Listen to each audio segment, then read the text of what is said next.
Hello students, तो कैसे हो आप लोग। आज हम डिस्कस करेंगे नंबर ऑफ ट्रायंगल्स यानी त्रिभुजों की संख्या का पार्ट 2।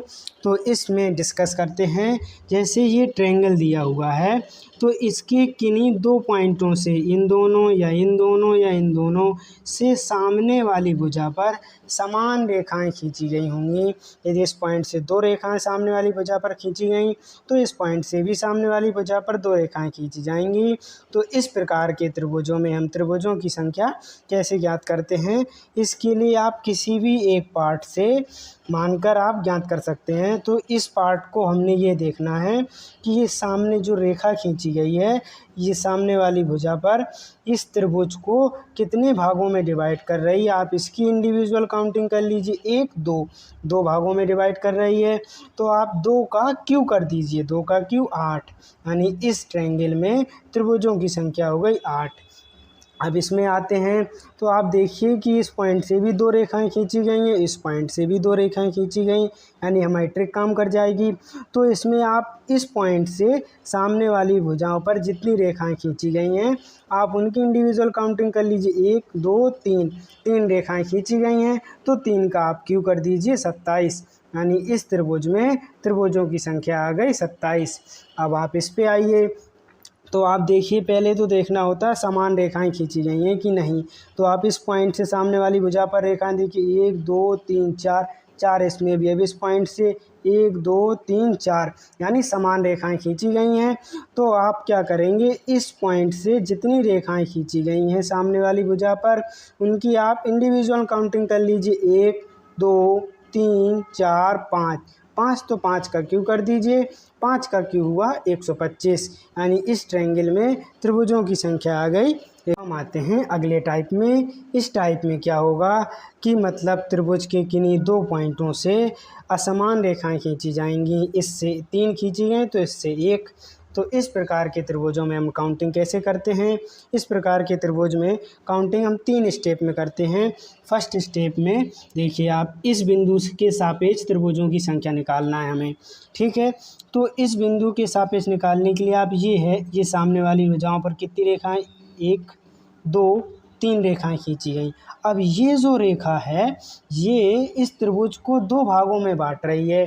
थोड़ी देर के लिए आप इसको ऐसा ना मानकर आप ऐसे मान लीजिए, डॉट डॉट डॉट डॉट। तो अब ये हम पढ़ चुके हैं तो आप इसकी इंडिविजुअल काउंटिंग कर लीजिए। 1 2 3 4 और इन्हीं को आपस में जोड़ दीजिए, ये हो जाएगा 10। अब इसमें क्षैतिज रेखाओं की संख्या गिनिए। 1 2 2 क्षैतिज रेखाएं हैं तो गुणा 2 कर दीजिए, ठीक। अब प्लस, अब हम इस बिंदु के सापेक्ष निकालते हैं तो इस बिंदु के सापेक्ष, अब उस बिंदु को आप भूल जाइए।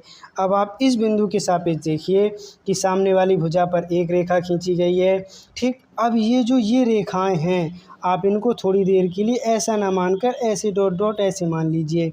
एक रेखा ये, एक रेखा ये, एक रेखा ये, 3 क्षैतिज रेखाएं हो गई। तो आप इसके लिए 1 2 इन्हीं को आप आपस में जोड़ लीजिए। 2 1 3 हो गया, 3।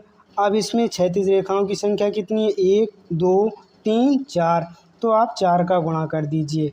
अब माइनस, अब कुछ त्रिभुज ऐसे हैं जो इसमें 2 बार काउंट हो गए हैं, जैसे ये जो ट्रायंगल बनेगा ये भी इसमें 2 बार काउंट हो चुका है। ये ट्रायंगल ये भी इसमें एक बार ये काउंट हो चुका है और फिर से इसमें काउंट हो गया। तो ऐसे ट्रायंगलों की संख्या निकालने के लिए आप इनमें पॉइंट देख लीजिए जो रेखाएं आपस में क्रॉस कर रही हैं। 1 पॉइंट, 2 3 4 5 6 7 8, और 8 पॉइंट आए तो 8 आप माइनस कर दीजिए। तो अब इसमें त्रिभुजों की संख्या कितनी निकली, 10 दूनी 20 प्लस 12 माइनस 8, 32, 32 में 8 गए 24, यानी इस त्रिभुज में त्रिभुजों की संख्या आई 24। अब हम अगले टाइप में आते हैं तो इसमें कोई एक रेक्टेंगल दिया रहेगा, अब उसमें विकर्ण खींचे गए। तो ऐसे रेक्टेंगलों में हम त्रिभुजों की संख्या कैसे ज्ञात करते हैं। आप इनकी पहले इंडिविजुअल काउंटिंग कर लीजिए कितने पार्टों में डिवाइड है। 1 2 3 4 5 6 7 8, अब इन्हीं को दुगना कर दीजिए, 8 है तो 8 गुणा 2, यानी इसमें त्रिभुजों की संख्या आ गई 16।